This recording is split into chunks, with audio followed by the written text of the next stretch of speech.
Ramarao ఓకేండి. Yes right, డైరెక్ట్గా మాట్లాడండి రామారావు గారు. చందు గారు. రైట్, ఈ లోపు మీరు ఒకసారి చూడండి, మనం వెంకటేశ్వరరావు గారి దగ్గరికి వెళ్దాం. శీలం వెంకటేశ్వర్లు, ఎలా చూస్తారు మీరు? అంటే ఒక పక్కన కేవలం ఆరోపణలు ఎదుర్కొంటున్నారు, నిజాలు నిరూపణ అవ్వాల్సి ఉంది, ప్రస్తుతం ఎంక్వైరీ అది విచారణ అంతా కూడా జరుగుతుంది అనేది వైసీపీ వాదనగా ఉంది. మరోవైపు ఇన్ని వేల కోట్లని అంత తక్కువకి ఇచ్చేస్తూ కూడా భారీ స్థాయిలో కూడా లావాదేవీలు అవకతవకలు జరిగాయి కాబట్టే గతంలో కూడా నోటీసులు అవన్నీ కూడా ఇవ్వడం జరిగింది. వైసీపీ ప్రభుత్వ హయాంలో అంతా కూడా ప్రతి ఒక్క వ్యవస్థ కూడా ఇలా ఉండబట్టే వాళ్ళకు వచ్చిన సీట్లే మనకు అర్థమవుతుంది అనేది అటు జనసేన కావచ్చు టీడీపీ వాదనగా ఉంది. మీరేమంటారు ఫైనల్గా? గుడ్ ఈవినింగ్ చంద్రు గారు, మీకు అలాగే ఇతర ప్యానలిస్టులకు అందరికీ, ప్రైమ్ నైన్ టీవీ ప్రేక్షకులకు అందరికీ నా యొక్క నమస్కారాలు. ఈ కేసులు నిజంగా మీరు పెట్టిన క్యాప్షన్ కూడా కరెక్ట్, కేసులతో ఉక్కిరి బిక్కిరి అవుతున్నమాట వాస్తవం. కానీ పైకి కనపడకుండా వాళ్ళు ఈ విమర్శలు చేస్తున్నారు. కానీ మనకు తెలుసండి, ఇప్పుడు నేను రాజకీయంగా 30 ఏళ్ళుగా నాకు చూస్తూనే ఉన్నాను కేసుల గురించి. కాకపోతే కూటమి ప్రభుత్వం కొంచెం అలసత్వంగా ఉందనేది ప్రజల్లో ఇప్పుడు అనిపిస్తుంది. ఎందుకంటే 6 నెలలు 7 నెలలు వచ్చింది ఉన్న కేసు. ఇప్పుడు ఆయన కేవీ గారు పెట్టిన కేసే కాదు, గతంలో ఉన్న కేసులు పక్కన పెడితే ప్రభుత్వం వచ్చాక చాలా కేసులు వస్తున్నాయి, కానీ వాటిని లాజికల్ గా కన్క్లూజన్ తీసుకెళ్ళట్లా. ఇప్పుడు విజయసాయి రెడ్డి గారు విచారణకు వెళ్ళారు, నాకు తెలియదు గుర్తులేదు అని చెప్పి వచ్చేస్తారు. కానీ ఇదే కేసులో చివరి దాకా పెద్దల దాకా పోయిద్ది, కరెక్టే, పెద్దల దాకా పోయిద్ది. ఎందుకంటే జరిగింది వాస్తవంగా గత 5 సంవత్సరాల్లో ఈ ఒక్క కేసు ఏంటండి, ఇంకా ఇప్పటికి 50 కేసుల దాకా వస్తున్నాయి. మనం వింటున్నాం రోజు ఒక కేసు, చిన్న చిన్న కేసులు కాకుండానే ప్రతి శాఖలో కూడా కేసులు ఉన్నమాట వాస్తవం. ఇది ప్రజలందరికీ తెలుసు కాబట్టి, ప్రజలు ఇవన్నీ చూసి ప్రజలకు తెలుసు కాబట్టి వైకాపా పార్టీని 11 సీట్లకు పరిమితం చేశారు. ప్రజలకు తెలుసు, అబద్ధాలు చెప్తే ప్రజలు ఏదో నమ్మేస్తారు, మీడియా ముందుకు వచ్చి వాళ్ళని దాబాయిద్దాం అనుకుంటే కుదరదండి. ఒక ప్రతిపక్ష పార్టీగా మాకు ఈ ప్రభుత్వం మీద ఏ తప్పు చేసినా విమర్శిస్తాం, గత ప్రభుత్వంలో ఉన్న విమర్శలు చేస్తాం. కాకపోతే ఈ ప్రభుత్వం ఈ చర్యలన్నిటి మీద గట్టిగా చర్యలు తీసుకోవాలి.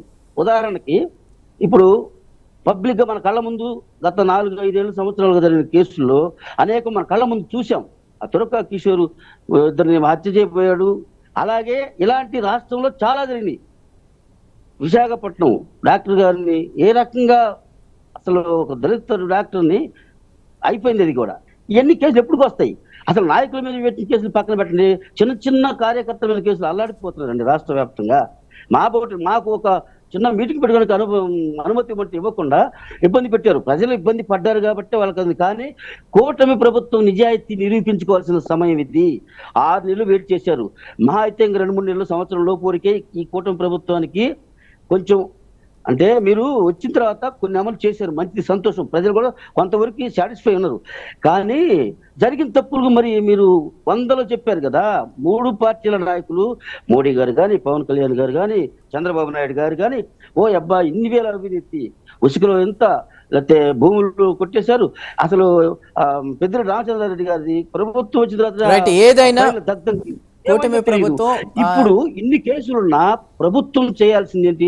ఇందాక రఫీ గారు మాట్లాడుతూ ప్రభుత్వం చేతులు చాలా పెద్ద. ప్రభుత్వం చేతులు కాదండి, చట్టం చేతులు చాలా పెద్ద. చట్ట ప్రకారమే శిక్షించమని అడుగుతున్నాం మేము. గత ప్రభుత్వం వాళ్ళు ఇప్పుడు వైకాపా నాయకులు మాట్లాడుతున్నారు చంద్రబాబు గారి మీద కేసులు ఉన్నాయని.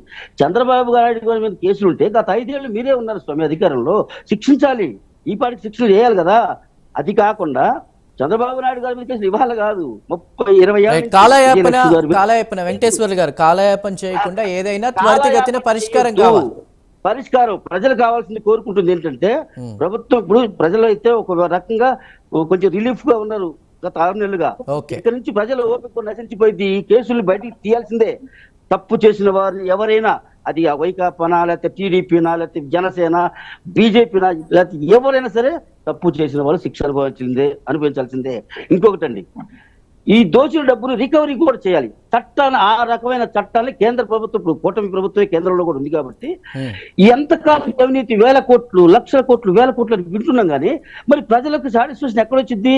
ఆ సొమ్మును రికవరీ చేస్తేనే ప్రజలకు ఒక సాటిస్ఫాక్షన్ కాదు, నమ్ముతారు ప్రభుత్వాన్ని. ఒకసారి నమ్మారండి జగన్మోహన్ రెడ్డిని ఎలాగైతే నమ్మి 151 సీట్లు ఇచ్చి గెలిపించారో, కొంతవరకు ఆ ప్రభుత్వంలో అసంతృప్తి వచ్చి భయంకరంగా నిర్బంధాలు, దోపిడీలు ఇవన్నీ జరిగినాయి కాబట్టి ఈ కూటమి ప్రభుత్వం 164 సీట్లు ఇచ్చారు. కానీ వీళ్ళు కూడా వెంకటేశ్వర్ గారు ప్రభుత్వం ఈ శిక్షలు కూడా పడాలని కోరుకుంటున్నమాట వాస్తవం అండి. అంటే ఈ శిక్ష వెంకటేశ్వర్ గారు ఒకసారి నా మాట వినండి. ఒకసారి గత ప్రభుత్వం కక్షపూరిత రాజకీయాల్ని వ్యవహరించింది ప్రభుత్వ విధానంలో అనేది ఇప్పుడున్నటువంటి జనసేన టీడీపీ వాదన. అదేవిధంగా ఇప్పుడు వైసీపీ వాదన కూడా అదే, కక్ష రాజకీయాల్లోకి వెళ్తున్నారు, నెలకొక ఇష్యూ రేస్ చేస్తున్నారని. కానీ చంద్రబాబు గారు మొన్న మీడియాతో మాట్లాడుతూ అక్కడ ఉండి కూడా చెప్తున్నారు, కక్ష రాజకీయాలకి నేను వెళ్ళడం లేదు, మేము ఈ ప్రభుత్వం వెళ్ళడం లేదు, కూటమి ప్రభుత్వం తప్పు చేసిన వాళ్ళని మాత్రం శిక్షించకుండా వదిలిపెట్టేది లేదు, ఏవైతే ఇష్యూస్ ఉన్నాయో వాటి మీద డీటెయిల్గా వెళ్తున్నాము, తప్పు చేసిన వాళ్ళకి శిక్ష పడుతుందని చెప్తున్నారు. సో ఎలా చూడాలి? అయితే సార్, ఇప్పుడు తప్పు చేసిన వాళ్ళని శిక్షించమంటున్నాం. గత ప్రభుత్వంలో తప్పు చేసిన వాళ్ళని శిక్షించారు, తప్పు లేకపోద్దు.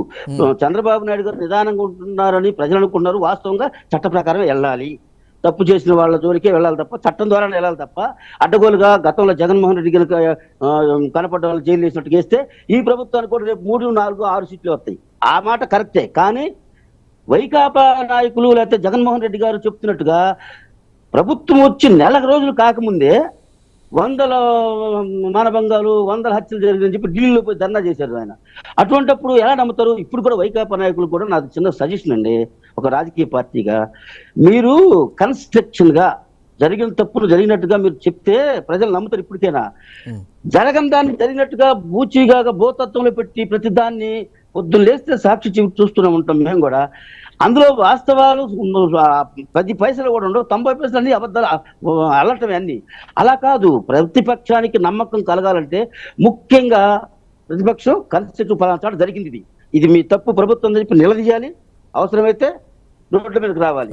కానీ ఏమి జరగకపోతే రాకూడదు. ఇంకొకటి ఈ ప్రభుత్వాన్ని మేము ప్రజలు కూడా, లేకపోతే మా బొట్టోళ్ళం కానీ విశ్లేషకులు కానీ వీళ్ళందరూ ఎమ్మటే ఎవరిని బట్టి వాళ్ళు జైలు ఏమంటలా, చట్ట ప్రకారం ఆ కేసుల్ని దానికి దృష్టి దాని మీద కూడా పెట్టమన్నాం. అభివృద్ధిని పెట్టండి, అభివృద్ధి చేయకపోతే మీకు ప్రభుత్వం మళ్ళీ ఓట్లు లేరు.